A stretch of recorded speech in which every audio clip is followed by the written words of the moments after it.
Plan করছিলাম কোভিডের পর থেকেই যে এরকম একটা অভিযান করব। তখন আমি ভাবছি যে যদি সি2 সামিট অভিযানটা করি তাহলে এর আগে আমার একটা বড় কিছু একটা করতে হবে। মানে তা না হলে কয়েকটা বিষয় আছে যে আমি কতটুকু এভারেস্টের জন্য সক্ষম শারীরিকভাবে সেটা জানা।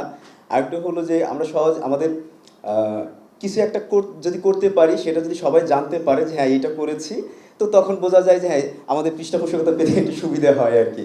তো সেই জন্য গ্রেট হিমালয় ট্রেল নামে একটা অভিযান করেছিলাম 1700 কিলোমিটারের, নেপালের পশ্চিম নেপাল থেকে পূর্ব নেপাল বর্ডার পর্যন্ত 109 দিনে।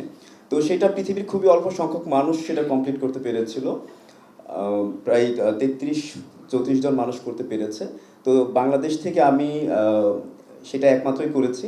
তো তারপরে সেটা যখন করতে পারলাম, সেই সফলভাবে শেষ করতে পেরেছি, তখন এই এভারেস্টের জন্য প্ল্যান করলাম যে সি2 সামিটে অভিযানটা করব। তো আমার ইচ্ছে ছিল যে আমি এমন একটা অভিযান করবো যে এভারেস্টে যে অভিযানটা আমাদের সমুদ্রের সাথে হিমালয়ের কানেকশন করবে, দুটাকে একটা ব্রিজ তৈরি করবে। তো সেই থেকে লক্ষ্য থেকেই আমার এই অভিযানটা করা, কিন্তু এর মধ্যে অনেক প্রতিবন্ধকতা ছিল, সেগুলো আস্তে আস্তে অতিক্রম করতে হয়েছে সকলের সহযোগিতা নিয়ে। এটা আমি যখন শুরু করি কক্সবাজার ইনানি সমুদ্র সৈকত থেকে 25শে ফেব্রুয়ারি। তারপরে বাংলাদেশ ইমিগ্রেশন ক্রস করে যখন ইন্ডিয়ান ইমিগ্রেশনে যাই, তখন শিলিগুড়ির আমার এক বন্ধু প্রসেনজিৎ, সে আসে আমাকে রিসিভ করতে। সে আমাকে তারপর আমরা সেদিন ইন্ডিয়ার ভিতরে 3 কিলোমিটার হাঁটি ফুলবাড়ি পর্যন্ত। সেখানে গিয়ে ওর বাসায় আমি এক রাত থাকি। তারপরে আবার একা হাঁটি বা ইন্ডিয়ার ওপর দিয়ে একদম সেই ইন্ডিয়াতেও গিয়ে যে হাইওয়ে ধরে হেঁটেছি সেটা না, গ্রামের ভেতর দিয়ে। এমনও হয়েছে অনেক সময় গুগল ম্যাপ ধরে হাঁটছিলাম, কিন্তু এমনভাবে নিয়ে গেছে যে আমরা একদম বাড়ির রান্নাঘরের ভেতরে ঢুকে দিয়েছে, তারপরে কোনো রাস্তা নেই। তো তারপর আমি নেপাল ইমিগ্রেশনে ঢুকে যাই। ইমিগ্রেশনে একটু সময় লেগে যায় নেপাল ইমিগ্রেশনে গিয়ে। ইন্ডিয়ান ইমিগ্রেশন শেষ করে, যেহেতু সার্ক ভিসা ছিল সেটা ম্যানুয়াল ভিসা, সেটা ইমিগ্রেশন করতে একটু সময় লেগে যায়। তারপর আমি ঝাপা হয়ে ঝাপার চারালি হয়ে আমরা সেখান থেকে আমি আবার শুরু করি কাঞ্চনজঙ্ঘা বেস ক্যাম্পের উদ্দেশ্যে রওনা হই। কারণ হলো আমার ইচ্ছে ছিল আমি যে পুরো সমতল দিয়ে হেঁটে গেলাম লম্বা পথ, প্রায় 1000 কিলোমিটারের বেশি পথ। তো এই সমতল থেকে হঠাৎ করে উপরে উঠে যাব, এখন আমার শরীরটা কি অসুস্থ হয়ে পড়ে কিনা, ওই অ্যাক্লামাইটাইজ করার জন্য আমার ইচ্ছে ছিল যে আমি সমতল থেকে আগে গিয়ে 5000 মিটার একটা অ্যাক্লামাইটাইজ করে আসি, বডিটাকে ওই উচ্চতায় নিয়ে মানিয়ে আসি, এসে তারপরে নেমে এসে আবার হাঁটা শুরু করব। তাহলে আমার শরীরটা ওই উচ্চতার জন্য আগে থেকে প্রিপেয়ার্ড থাকবে, যেহেতু আমি হাতে সময় পাচ্ছি না। আমার টার্গেট ছিল 90 দিনে শেষ করার।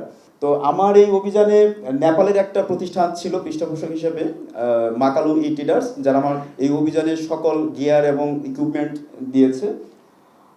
সিস্টেম আর টুথব্রাশ, যেটা জাপানের নাম্বার 1 টুথব্রাশ, আমাদের বাংলাদেশের লায়ন কল্লোল গ্রুপ এটাকে করেছে। তো তারা ছিল আমার এই অভিযানের পৃষ্ঠপোষকতায়। এই অভিযানটার পেছনে অনেক মানুষ ছিল। এখানে নিয়াজ ভাই আছেন, তারপরে জালাল ভাই আছেন, এই সবাই আহ, এতটাই দারুণভাবে পাশে ছিলেন। তারপরে দীপু ভাই ছিলেন, এবং সাকিব নাজিম শুভ ভাই, উনি কানাডাতে আছেন। উনি আমাকে ভালোভাবে সাপোর্ট করেছেন, মানে অর্থনৈতিকভাবে সাপোর্ট করেছেন যারা। এবং অনেক মানুষ আমাকে ক্রাউড ফান্ডিংয়ে টাকা দিয়েছেন, সহযোগিতা করেছেন, সবার প্রতি আমি কৃতজ্ঞতা জানাই। আর আমি একটা কথা বলি, এটা আমাদের সকল পর্বত আরোহীদের জন্য, মানে পর্বত আরোহীদের পক্ষে থেকে কথাটা বলতে চাই। সবাই মনে করে আমাদের পেছনে আমরা এভারেস্ট জয় করি বা যে কোনো পর্বত অভিযান করি, যে আমরা এবং স্পন্সর নিয়ে করি, এটা আমাদের অনেক শুনতে হয়। আমরা দেখি যে সোশ্যাল মিডিয়াতে আমাদেরকে নিয়ে অনেক কথা বলা হয় এগুলো নিয়ে, যে আমরা এই স্পন্সরের টাকাগুলো নিয়ে আমরা অল্প টাকা খরচ করি অভিযানে, আর বাকি টাকাগুলো দিয়ে আমরা বাড়ি গাড়ি করি। তো যাই হোক, আমি কাঠমান্ডু থেকে যখন ঢাকায় আসি, এসে আমি এয়ারপোর্ট থেকে টাকা লোন করে আমি পরে ঢাকায় ঢুকি।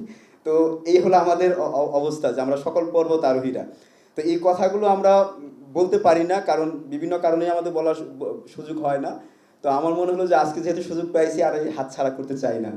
তো আমরা যারা পর্বত আরোহণ যাই, আমাদের পৃষ্ঠপোষকতা প্রয়োজন।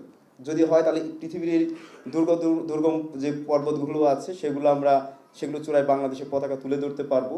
এবং বাংলাদেশে অনেক সম্ভাবনাময় তরুণ যারা আছে পর্বত আরোহী হতে চায়, কিন্তু তার সাহস পায় না।